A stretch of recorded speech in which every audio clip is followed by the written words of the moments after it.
Promiscuity, red flags, and betrayal. This is the topic for today's case study.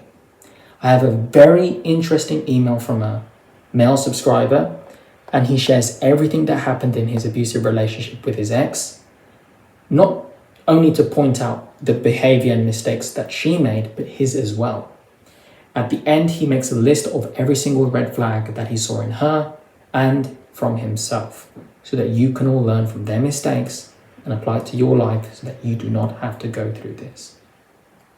They were both sex addicts and very promiscuous, so as you can probably imagine, this relationship became very destructive indeed.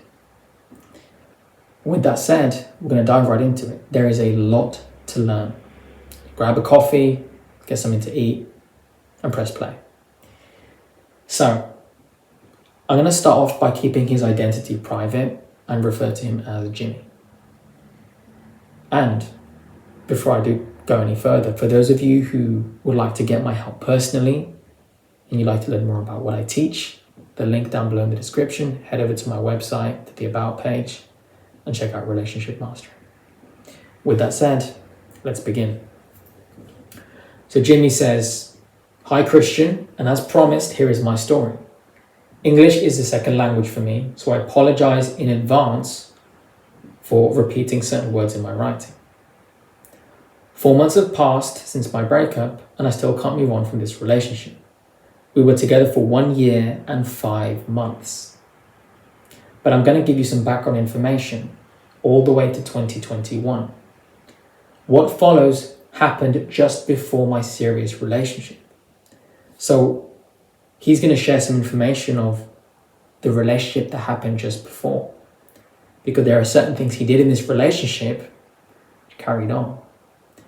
Karma bit him in the ass. As it says in scripture, you reap what you sow.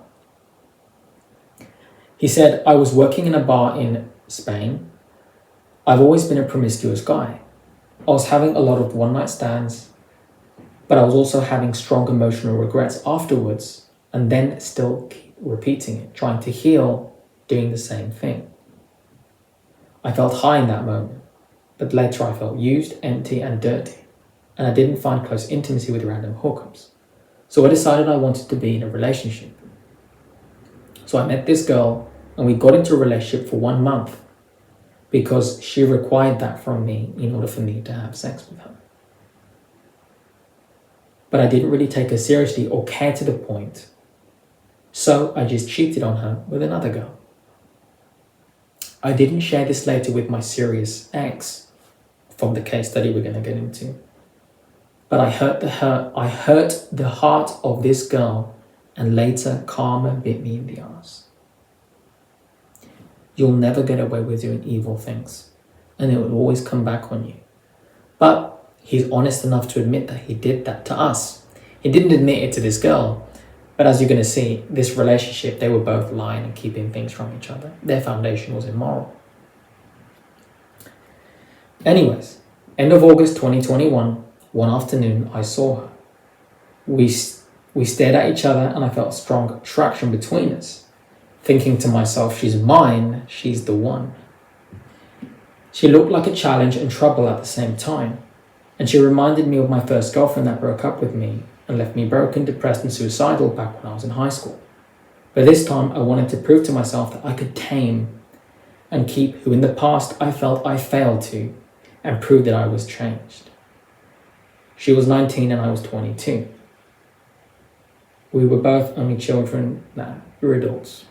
You're old enough, you know what you're doing. Both of our mothers were significantly younger, 16 years younger than our fathers, big age gap. Anyways, he's just giving some background information. But you can already see his intention for getting with her is to get over a rejection. It's to satisfy his ego, to prove himself. Look at me, I can get this quality of woman. And then he says she looks like trouble, so you're going to see exactly what he means by that. We ended up having our first date, and I wanted her badly. I rushed everything. I was talking most of the time, then I kissed out of nowhere, and by the third day, I invited her to my house and we had sex. So instead of sitting there, asking her quality questions, getting her to talk, getting her to open up emotionally, tell me more about you, he goes right for the physical. And the only sort of woman that is willing to give you her body without you opening her up emotionally first is a promiscuous woman, or one that has low self-esteem. Because a woman that has a secure attachment style, she has good values, she's going to be vetting you, she's going to be asking you quality questions. She values her dignity. She doesn't just give her body out to any man. She knows what she's worth, and she holds that to a very high standard. So already you can see the quality of woman she is isn't that high, but also the quality of man that he is isn't. And what does the Bible say in the book of Ecclesiasticus 26 verse 23? A wicked woman is given as a portion to a wicked man, but a godly woman is given to him that fears the Lord. Translation to modern English, a good woman is given to a man that loves and respects God. The quality of woman you get is always a reflection of you and where you're at in life. You might attract different women in, but if you're a godly man and you spot red flags, you walk. There's something wrong with the girl, walk. Uninterested, walk. Not compatible, walk. It really is that simple. If you keep a bad woman in your life for an extended period of time, it says a lot about you. And that's something that you have to take accountability for. And a lot of modern men don't want to do that. Guys, it's time to change. So they had their first date. They were being very intimate. He puts a lot of graphic things in here that I'm going to have to skip past. But he said that the love making they had was like never before. It was exactly like he wanted. And he couldn't get enough of it. But he said it's violent BDSM, 50 Shades of Grey style type thing. He says, watching pornography conditioned me to enjoy the sexual act only when it was hardcore. You can say that I became sadistic to the point that I enjoyed inflicting pain. We were not connecting or looking in each other's eyes. It was more about, what can you give me? Yeah, because you've indulged in such a selfish, lustful act, you've conditioned your mind and body to view intimacy as something selfish for you to take. What do you get instead of what do you give? Sex is supposed to bond you and your wife together. It's not meant to be a taking activity. It pretty much became consensual abuse. Every time she begged for more, and I started to feel bad for her, but I felt sickened. I'm going to skip past some of these details, but he says, I guess it was a way for me to cope with past traumas. She had a lot of skills in the bedroom, and I thought at the time that sex was the most important thing to keep a relationship alive. Well, you don't need to test drive a woman if you know the creator, if you know the maker. You want to know if you're compatible in the bedroom? You're a masculine man, she's a feminine woman. You think she's a 10 out of 10, she thinks you're a 10 out of 10, you've got the chemistry. Value-wise, you both agree on marriage, same culture, same faith, your lifestyle, all of those things add up, you can relate to each other. Then, once you're in a committed relationship, once you're married, then you can indulge in intimacy because you've set the groundwork. It's such a shame we've conditioned the young generation to try out other people. Because a lot of guys want to point the finger, women are all promiscuous. No, not all of them. Some, sure, but all, no. How many men are porn addicts? Now that's something that people don't want to talk about.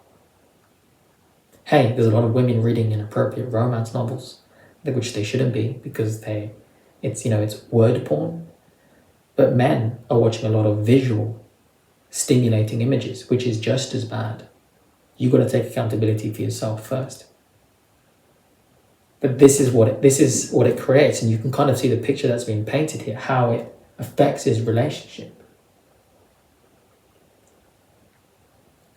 So he thought that sex was the most important thing to keep a woman. I always heard that growing up. She was going to leave soon to study at the university in, I'm not going to say the country, but she went all the way from Europe to Asia to study. and she wasn't really interested in keeping in touch with me. She accepted the fact that she was going to leave soon, and I wasn't in her plans. But I wanted to keep seeing her, so for her birthday I gave her flowers and asked if she wanted to stay with me, be my girlfriend, and keep seeing each other. You see how the foundation's wrong? They don't know each other, they had sex, now his judgment's clouded, they're both going on separate paths, so they're growing further apart, but he's going to buy her flowers, please be my girlfriend, please stay.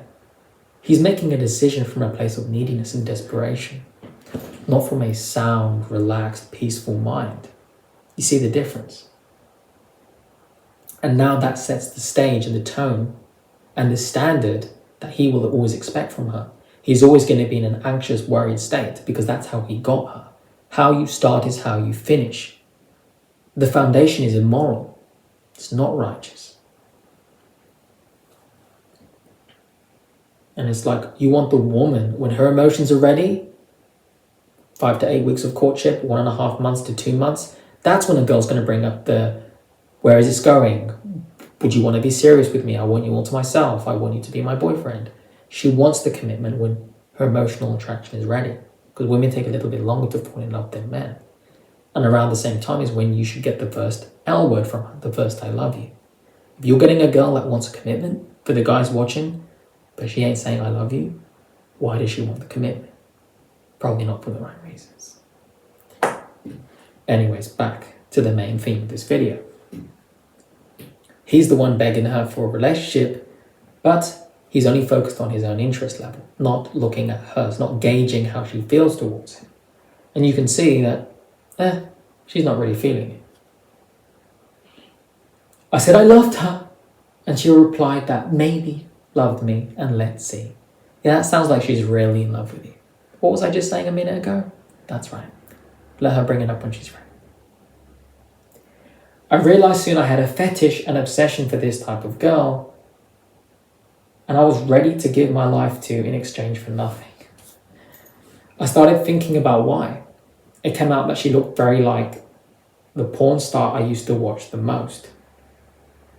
So again, his standard of beauty, his standard of a woman is coming from a pornographic actress who's been looked at and jerked off to, and how many guys have done things to her. Not a woman that's wife material. She looked like the actresses that I had limerence and infatuation for. I confessed to her all of this. She didn't say anything. By the way, Jimmy, your English is very well written. I know what you're talking about. Your English isn't that good. It is. Very, very well written email. I confessed all of this to her. So you basically told her that you look like my favorite porn star. That's why I'm into you. Imagine being with a girl and she says to you, you look like my favorite character from a 50 Shades of Grey book. You're nothing more than someone's fantasy. You're just a sex object or a toy. That's not love. That's messed up. She was cold and beautiful, like the bad and dangerous woman I was into. Crazy how little we knew about each other, but we both accepted the fact to just live together, to the point that the thought of her stabbing me in the middle of the night was an option and somehow thrilling to me. Weird. Programmed by the media and pornography, the good, healthy, modest girl seemed boring to me and didn't excite me. I was looking for a nymphomaniac, someone that shares my same obsession for sex, with whom I could forget about my life falling into a black hole of pleasure. There was a lot of love bombing at first through long texts and long calls to the late night. Soon after I left the job to go see her for 2 weeks in Asia, and then we stayed together for those 2 weeks and we started to build an emotional attachment. I love it when guys say we. When it's we, you're talking about yourself, mate. She's going along with it. You said I love you and she said maybe, we will see. We will see. You're all going to see this email how it goes. Yeah, you want to be very careful with that. Don't look at what a woman says, look at what a woman does. For the ladies, it's the same thing. Look at what a man does, look at his actions. The actions give you the answer to their intentions. Genuine people show up consistently from day one till the day they die. And that's gospel. Later, I left Asia to get another job. Then I came back to live with her, but with the intention to stay with her for life. But in the end, I stayed for 2 months because I couldn't get a job because of COVID restrictions. And I didn't want to get vaccinated. Yeah, I didn't take the jab either. Not putting that in my body. Or he says, because I couldn't get anything done living in lust. I thought that she would eventually fall in love with me because we were having sex day and night 24/7.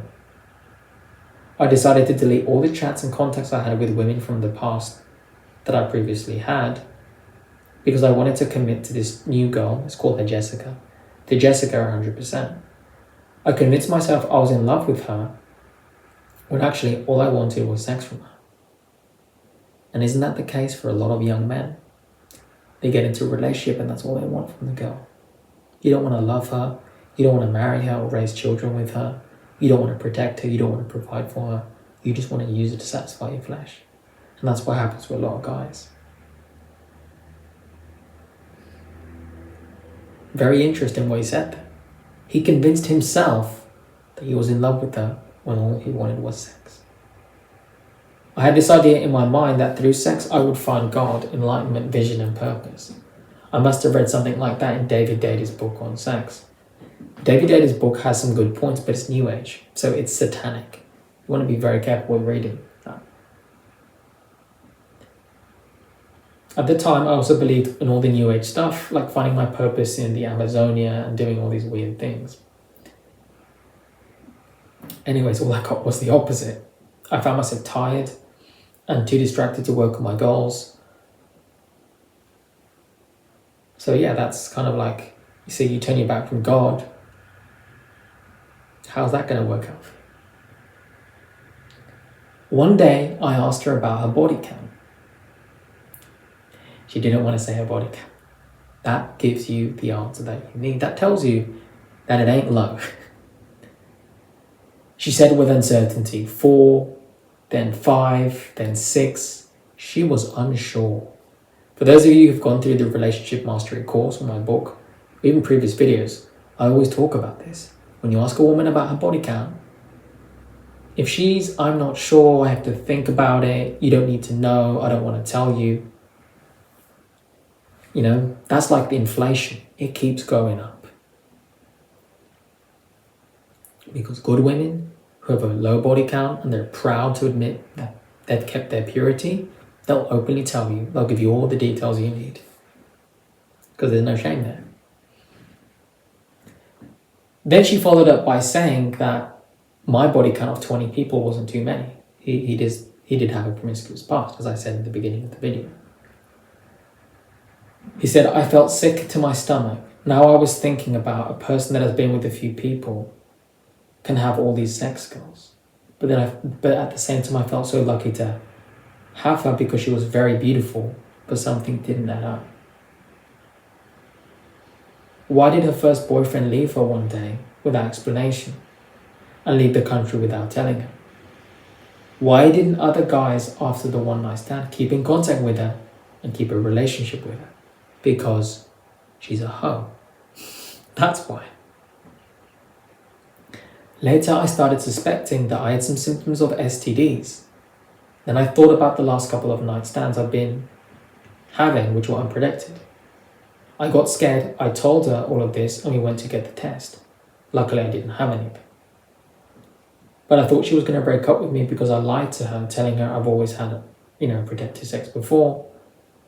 And then she started taking the pill. So you're both lying to each other. It's not working out. But she said that everything was okay. We were living in the dark, laying on a bed in that bubble of pleasure of sex, R&B music, Netflix, eating and sleeping. My parents and friends always said to me, what are you going to do now that you're over in Asia? Are you going to get a job? But I had been saying the same thing that I said a long time ago, while building my business online, which I knew was BS.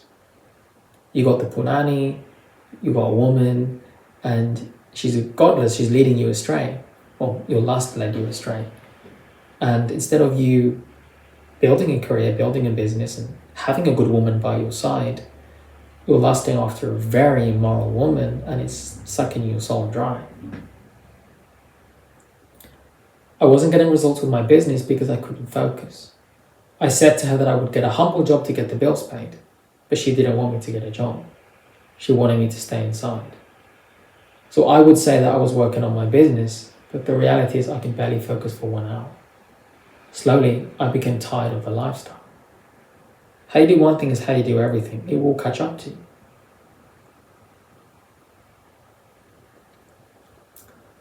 The days became longer. I felt miserable. I wanted to do something with my life and make some money to get a better lifestyle for the both of us. So one day, once I didn't have much money left for contributing to the living expenses of both of us, I decided to come back to Spain, where at the time there was no COVID restrictions, to get a job as a waiter. And I never felt so happy to have my space again and to do something, but I still felt like a failure. I promised that I would find a way to live together with her, but I came back home at the end, and she felt abandoned. I felt that she had changed. She failed that year at the university and never said anything to her father. She lied to him, saying that she took a break from university that year. You're lying to her, she lies to you, she lies to her dad. It runs in the family, innit? Not good. Not off to a good start.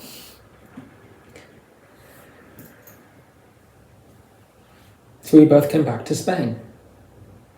Her dog died, got hit by a car. That sucks. It's always sad when innocent animals get caught in the mix. It's terrible. I know how it feels. I had a dog who drowned last year. Having them die in a freak accident, whether it's car, get hit by a car, drowning, it's painful.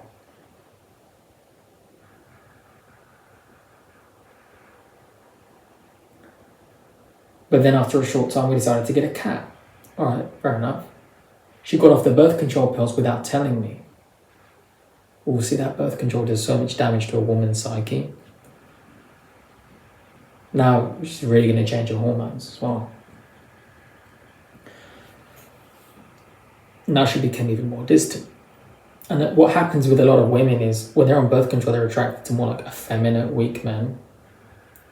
And when they get off birth control and their hormones slowly start to stabilize, then they become more attracted to men that are physically desirable to them, men that are masculine, have those attributes that they're looking for. That's why a lot of guys, the girl gets off the pill and they're like, she's not attracted to me anymore. It's like, yeah, dude, the pill made her go for a guy she wasn't into, which is you. You need to get your hormones up. You need to optimize your health, fix your testosterone. You know, eat the right food, remove the bad foods. Got to turn your life around somehow. But I confessed to her that since my first breakup, I've been reading books on manipulation, pick-up artist tactics, and seduction. Like The Art of Seduction by Robert Greene. Oh, he's a monster, that man. Because I decided I wanted to be real, transparent, and genuine. But somehow, that conversation didn't go well. I also came to hear that she studied and applied seduction as well. And manipulation techniques too. Wow, we're both made for each other. I asked about her father. She said that she basically grew up with her mother and her father, had always been working abroad since she was a child. He came back home to visit maybe once a year for a week to see her. She said he loves his job and he makes a lot of money, but they're not in very much contact either. She didn't look very happy talking about it. She didn't want to talk about it and it made her uncomfortable. So now you're trying to get to know her. You're trying to talk about her past, but these are things you do on a first call. When I met my wife, what do you think I did? When we started talking for 2-3 weeks, it was like an interview. Oh, we were going deep. She as well, of course, asking me everything. We were going in, asking each other everything about our background, our values, our past, to make sure we can accept each other. So you don't get surprises 6 months later. What you're doing here is the wrong way. You smashed this girl, you bonded with her, now you want to make it work, and now you're trying to get to know her. You're hearing things you don't like, but you stay. Because you're clouded by your emotional attachment.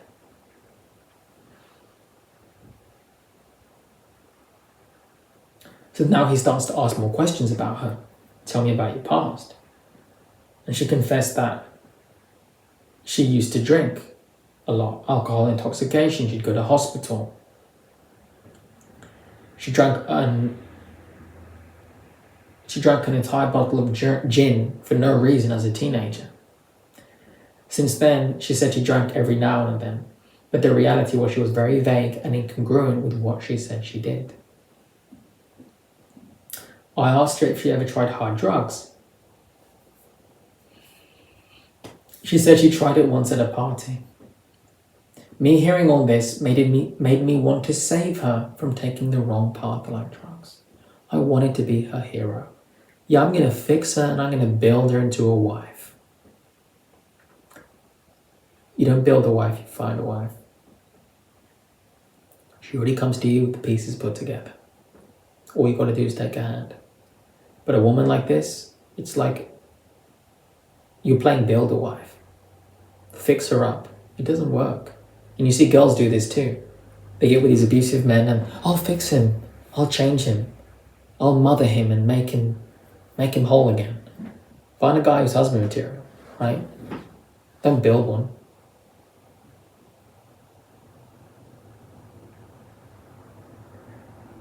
I knew there was something very wrong deep down. I had respect for her mother because she looked like a very loyal and respectful wife to her husband. Her mother was the second wife of her father. Second marriages usually have a higher chance of divorce rate than the first. But you don't know the situation, do I? But the point still stands. She said she couldn't believe how her mother could stay with her father, who was always away, and still be so in love with him. She said to me once that if she was her mum, she would have left her father and gone with someone else. Isn't that cute? Different values.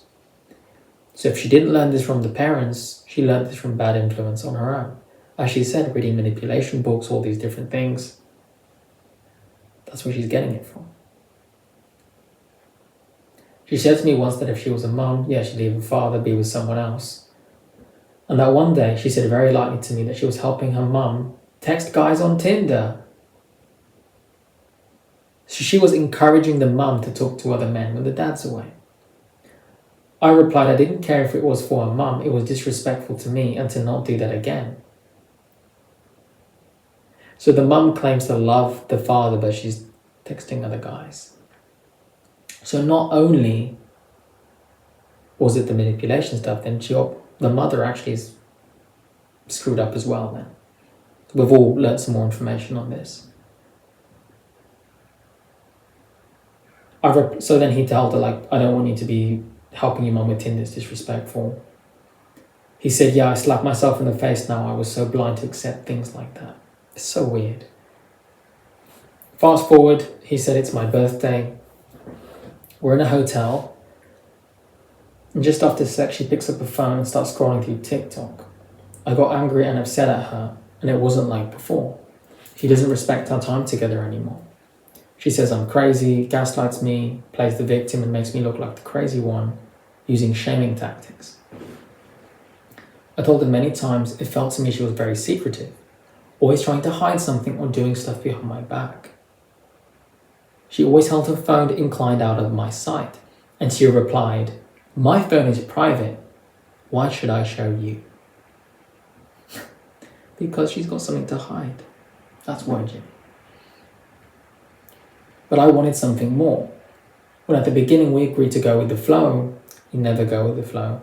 I have a very good video, which I'll list at the end of this video, called Why Going with the Flow is Bad. Goes into detail why you shouldn't go with the flow, why you should be intentional when you date. Imagine if you only had 30 days from the moment you meet a woman to decide whether you marry her or not. The quality of conversation and questions you would ask and the process you would use in those 30 days to talk to her would be so much different than going with the flow. We have a generation of men and women going with the flow, and they're only flowing down divorce lane. That's where they're going. Because marriage is the most honorable thing, and we have a entire generation of men and women that think it's not important. But they're going to find out how much good relationships matter when they look around and see the healthy couples that found the right person and they married right. That will be the new status symbol. That will be the new flex in the coming decades. The men and women that have happy, healthy, stable homes. And there will be a minority. That's real value. Having a good wife is high value. To the ladies watching, having a good husband that loves you, that's real value. Sooner or later, this generation is going to find out. And a lot of people are going to be miserable, they're going to be lonely, they're going to settle, or they're going to get themselves some robots or 12 cats, dogs to keep themselves company. Because there's going to be no loving spouse or children or legacy to pass their love down to. And it dies with them because of the choices they made.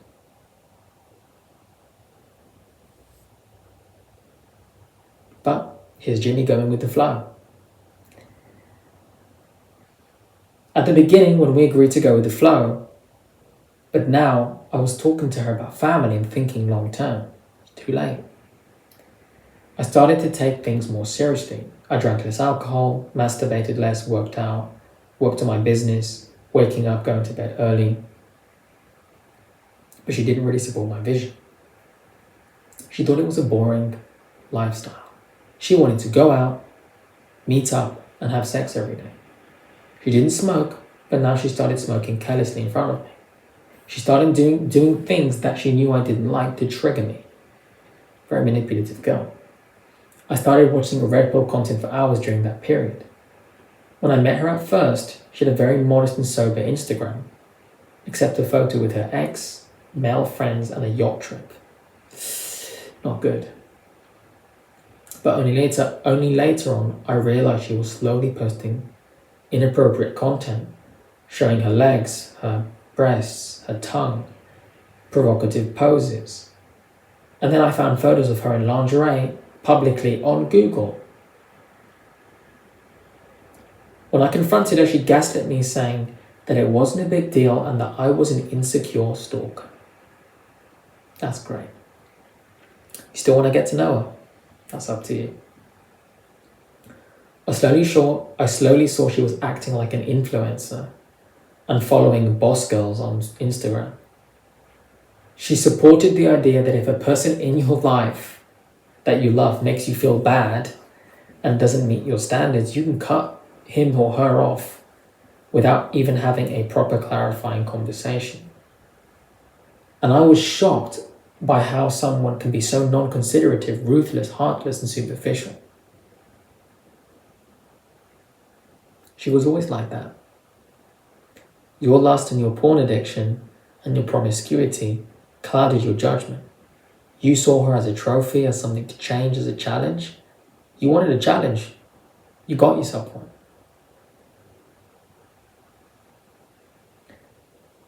Now, all of a sudden, she starts to dye her hair a different color, starts to listen to different genres of music. Now she goes to the gym every day. She doesn't want me to go with her. Now she's too tired to meet up. Now she wants to split the bill. All I asked her was to text me at least when she'd come home from a girls' night out. Oh no, that's the death throw right there. That's the one shot, one kill, girls' night. Every time I argued with her, because she wouldn't, she stopped caring, I started to see that I wasn't the type of man she wanted. She had excitement in her eyes talking about guys she met in the past. But I was attracted by her coldness and indifference. But it felt so wrong. So I asked her a lot of times why she was cold with me. But she chose not to answer.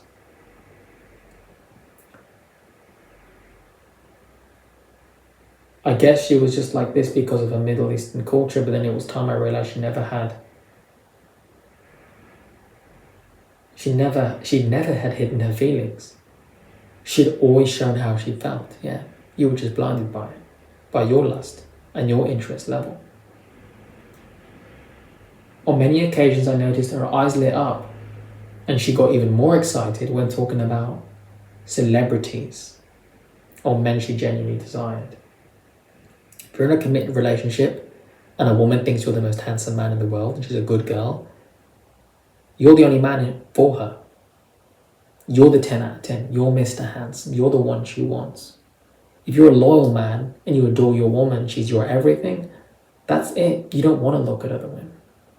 So if you want to look outside or you start to see that she wants someone else, probably not each other's type.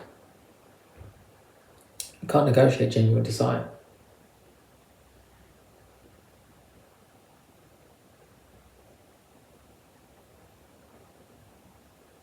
And this is just going to damage your self-esteem as well.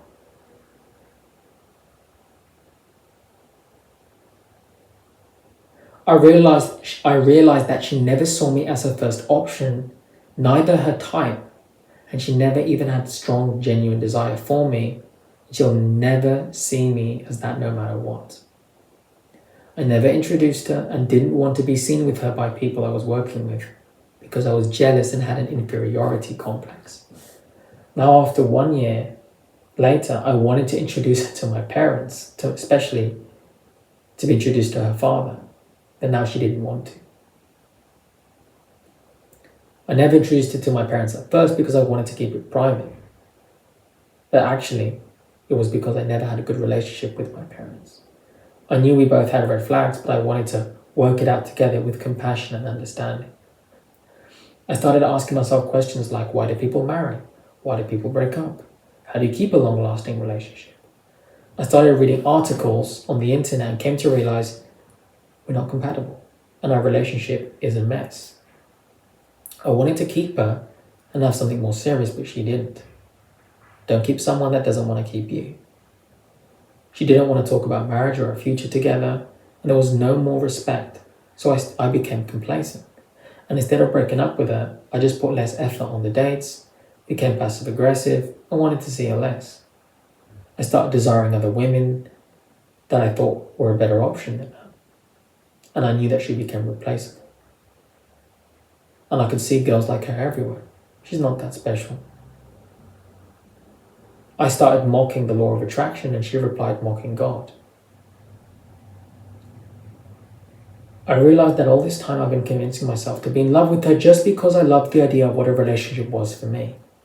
Secure sex with one person, portraying it as love, without necessarily being in love with that person. It takes a lot of balls to admit that, but that's your root issue. Your wounds. You were getting in a relationship to self-soothe, not for the right reason. My family situation is messed up, and I became very bitter and hateful at women. So one of those days I had a big argument with my mum, and I found a way to make her cry. I felt terrible. I stopped working on myself. My dad started to have panic attacks for unknown reason in that period. And at the time, we didn't know what it was. Doctors tried to help, but nothing happened. My father started to scream for help, racing to hospitals and clinics. I became emotionally unstable, blind by rage, feeling scammed and traumatized. Everything crumbled for me, and I started really not caring about the relationship. I realized that I took a lot of that chaos into my relationship. I tried to separate both things, but I couldn't hold the pressure anymore, so I gave up. I couldn't manage my dysfunctional relationship with my parents and my girlfriend. Now one side of me didn't trust her and didn't want her anymore. And before I used to be pleasant and nice with her, slowly I started seeing through all the entitlement, princess treatment, pretty privilege she believed in. I started criticizing, accusing, detesting, and interrogating her, putting her down. I was so unbearable I could barely even be myself either. Initially, I caused arguments and debates all the time. I became angry, bitter, jealous, controlling, complaining about everything every time. I wanted to change her, and the situation got more tense. We reached the point in an argument where she threatened to raise her hand on me. Thank gosh the situation didn't escalate. I should have left right there. I asked her to apologize to me, but instead she broke up with me with a message in February 2023. My dad stopped having panic attacks, and I remember, February, my birthday. My dad stopped having panic attacks. And I remember there was a dead sparrow just right in front of my car door. I'm not superstitious, but it was weird. I told this to my father, and he said he was thinking just last night about the Bible verse, Matthew 10:29. I started chasing her by sending a long letter of 11 pages and gifts. I pursued her more and more. Well, at this point in the relationship, femininity is about opening up, bonding, connecting. If you do everything right with a woman, she will practically be coming to you, be nurturing, be open to you. All you've got to do is create fun-filled romantic opportunities, always court your woman, always romance her. How's your day, baby? Get her to open up, get her to talk, get her to bond with you emotionally and start treating her right. Obviously, those are for the guys watching that have a good woman. Not obviously with a woman like this, you just walk away. But that's what you should be doing. You shouldn't be having to pursue her, especially at this point if you really have a connection. But that same anxiousness you had at the beginning is what you're doing now, Ginny. Trying to send her, 11-page love notes and gifts. You can do that sporadically when things are good in your relationship.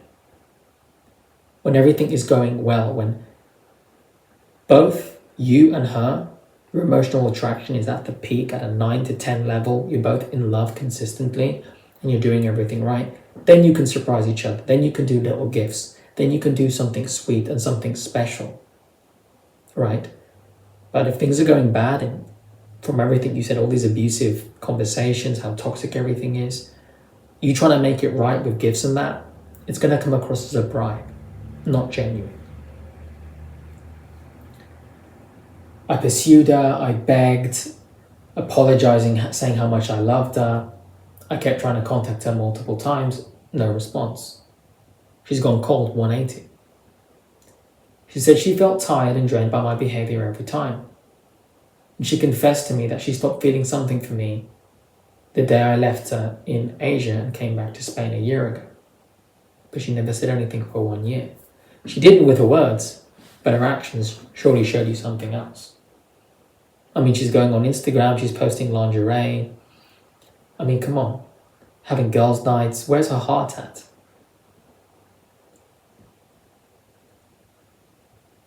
She said, I don't feel listened to, you don't get me and you won't change. Most men do not know how to make their woman feel heard and understood. Obviously, this woman is not righteous, so it doesn't matter if she feels heard and understood. You walk away because she's got red flags and you're incompatible. To the guys that have a good woman, you have to make your woman feel heard and understood. You have to learn how to open her up emotionally, how to court her, how to lead her, how to get her to trust in you. If you'd like to learn more about that, link down below. Relationship Mastery, I'll teach you.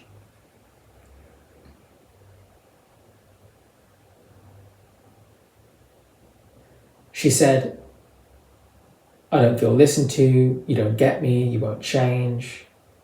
But I didn't understand how she could cut me like that without having a proper conversation. What was she saying earlier when you met her? She doesn't see a problem with cutting someone off without giving them proper closure. She knows manipulation techniques. She's not genuine. You slowly became more genuine because you realized you were making mistakes. She didn't.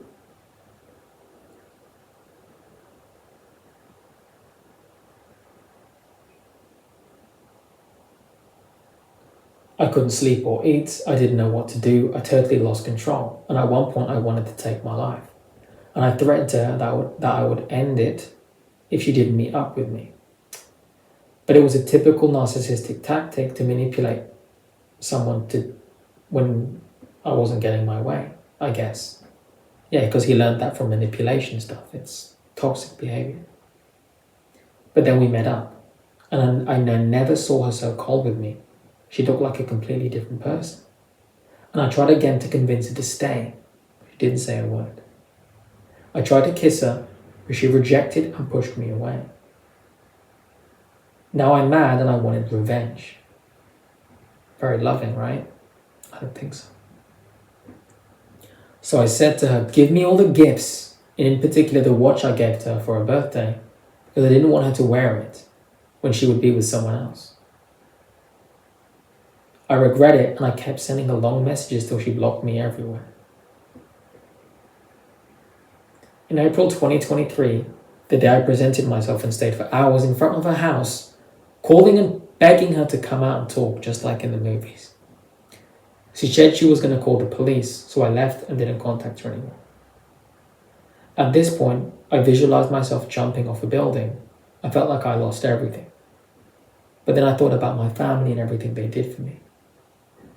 It wasn't worth it for her. She gaslit me, and I started to think that I was the problem. I started to doubt myself, falling into her lies, and I started thinking that I was seeing it all wrong. But now I thought that everything was my fault. But my gut instinct was telling me the opposite. I mean, part of it is your fault. You were being manipulative, you were lying to her, you didn't really want to love her, you just wanted to use her for sex. So that was on you. A month later, after completely walking away, I saw a video she posted in a hidden second TikTok account called Gym Crush. Now I had confirmation that she'd been lying and cheating on me. She never posted me on social media in the 1.5 years we were together, but she kept him around to monkey branch to me the moment I wasn't convenient for her to stay with me. She didn't want to work on the relationship. She didn't feel good anymore because I was calling her out on her behavior. And now he gives the list. These are the red flags of me. He says, I confessed to her proudly that I flirted with a colleague because I thought it was a way to make myself cool, like Chris Brown. She didn't like it and said a real man doesn't flirt with other women, which is true. If you're in a relationship, you don't. I looked up to and worshipped superficial people like Chris Brown, making an idol of him. I liked to brag about her to everybody. I was taking out joking personal matters that were between us when we were in a group or other waiters. That's something my father did a lot to my mother when they would go out. He would always joke a lot because of insecurities to make, him look better. I've seen that growing up, not nice. Dysfunctional relationship with my family, no healthy communication, push and pull, love, hate. I have mummy issues. I grew up mostly with a controlling mother. I had a weak, absent father. He's not really the head of the house. I'm a drama queen. I have a big ego. I'm very proud of myself. I think of myself as the best to the point of mocking others to feel good about myself. I am undecided when it comes to making plans or picking anything. I always second guess and regret the decisions I take. So very indecisive behavior. I have an inferiority complex / weak servilism. Sometimes I feel less than others. And sometimes this big confident image of me / dignity crumbles. And I get into a spectator where I feel that others deserve to live their best life like kings and I'm the slave or pleaser or a worm. This makes me regret my actions at the moment and I want to choke myself to death. I learned this passive-aggressive behavior from my father. I rebel at everything. I feel challenged and oppressed by authority, like police. I'm very sociable, but I can't keep long and close male friendships. That's daddy issues.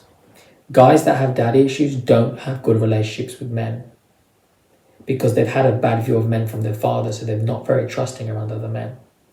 Women that have mommy issues, they don't have good female friends. They always push them away. They're afraid of getting close to other women, or at the very least, they keep superficial relationships. So it's very interesting how that correlates. I can't keep long or close male friends or work with people in general. I didn't stand up for my ex on a few occasions, and I should have because I didn't know how to face the situation with assertiveness. I still block myself and try to avoid confrontation when I encounter the situation in my life with other people because I get triggered really easily by people that are disrespectful and raise their voice with others. I always wanted to talk more, almost never leaving space for her to express herself. and I was never a good listener. Got to learn how to make a woman open up. So that's the list on his red flags. He's admitted his flaws, very honorable in doing so. Now let's look at her red flags. He says, these are some of her red flags. She couldn't recognize her mistakes or bad behavior. She was never able to say sorry or take personal accountability. That's narcissistic. Entitlement, that she needs to be treated like a princess, only providing her presence, beauty, and maybe sex. No effort or work from her end on the relationship. That it's all on me. She raises her voice and emasculates me, calling me insecure. She started calling me bro and having boyish behaviors, raising her voice and swearing.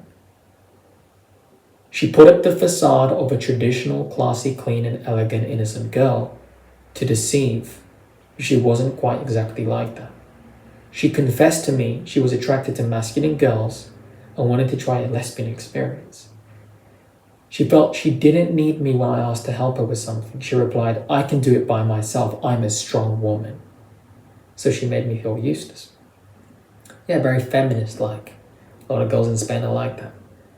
That's why you want a good woman that knows it's her job to represent you, and she makes you feel useful. She makes you feel like a man. She inspires you to be a better man. Right? Femininity inspires masculinity and vice versa. She likes astrology, tarot cards, horoscopes, crystals, new age, superstition, and witchcraft. Very demonic. Spiritually speaking, that's going to affect her a lot, which it has. She aspires to be a famous actress. Her favorite actress was a drug addicted woman who falls and dies depressed, and that was an exciting role that she would have loved to play. She holds a grudge, gets defensive, and closes up whenever something happened, followed by stubbornness and anger issues. She can't communicate properly. She has crazy, uncontrollable emotional outbursts or tantrums like babies out of little things. She always tried to find ways to hurt herself or do dangerous things and liked the possibility of dying. She hates kids. That's not feminine. For her, this was an obstacle and it didn't pair well with her actress lifestyle. She looked up and wanted to be like Monica Bellucci, Marilyn Monroe, and Amy Winehouse. Not good role models. She wanted to get lips and plastic surgery, piercings, tattoos all over her body. She used to tell me she'd touch herself and watch pornography too. She was excited about stories of her friend who went to a swinger party with her boyfriend, so like an orgy. She craved smoking joints, but because of me, she was not comfortable getting some. She admired the single girl's lavish lifestyle, international girls trip. She entertains conversations on DMs and wants to keep male friendships in the background. And she took the side of other people instantly when I expressed my personal opinion on a situation. She'd always label me as wrong, but she was never really there to defend me. Sound like a great woman. Anyways, we're getting close to the end of the email. The good stuff I did doesn't take away the bad stuff I did. He says, I'm not proud of what I did, and I deserve everything that happened to me, and I take full responsibility for it from my part. I know I wanted more revenge, sending texts to her parents exposing her past, but I didn't do it. I felt I did enough harm already. I was nobody to create a mess in her family life. That's true. This was once someone you loved, or you thought you loved, so just let him go. She won't be able to hide and lie forever. She'll eventually have to face the truth one day. But I stopped drinking, masturbating and watching porn. I stopped having casual sex completely. I've started working out more, I started praying every day, and then I found you on YouTube. The man himself. I'm still dealing with lust, and I'm still pretty lustful in how I look, think, and talk with women. It has been 3 months since I started working on myself, and I felt more in control of my life. I have trust issues now, but I'm slowly opening up to the idea of a good woman existing for me. I will keep working on myself first. I'm nostalgic of the past, and I tend to go to places where I went with her. It's a way for me to deal with those feelings. But now I'm slowly relearning to connect, communicate, and smile without feeling shame and hold on to past memories. I've decided to start with my parents, accepting and loving them more as they are, contributing, helping, and setting the example and doing my part for a better future. I hope others can learn from my story. Thank you for all the amazing work you do, Christian. Best regards. Ladies and gentlemen, that is the case study.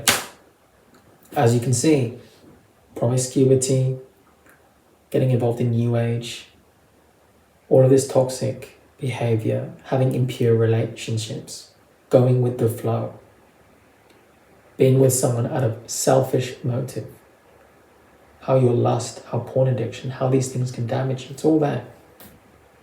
And Jimmy is on the way to recovery. He's actually in my Relearning relationship community, which is linked down below. And he often reaches out to me for advice. He's in a much better place now. He's working on himself. And he's also got himself a Bible. But let this be a lesson to you. He's lucky it was only a year and a half. He didn't get married. He didn't have kids with her. He's a young man. He still has the rest of his life. And he can use the rest of his 20s to turn things around. So let this be a lesson to you. You can learn from your mistakes, which comes with a price. Or for free, you can learn from the mistakes of others like you have just done in this video. And if you'd like to learn more about what I teach, there's more case studies on the channel for those of you who are new. At the end of the stream now, screen, you should see 2 videos pop up that you can go and watch.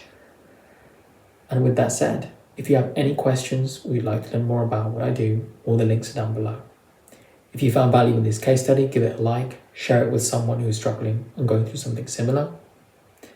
And with that said, I'll see you all in the next one. God bless all of you and your families. And Jimmy, thank you for being brave and sharing everything that happened. Wish you all the best.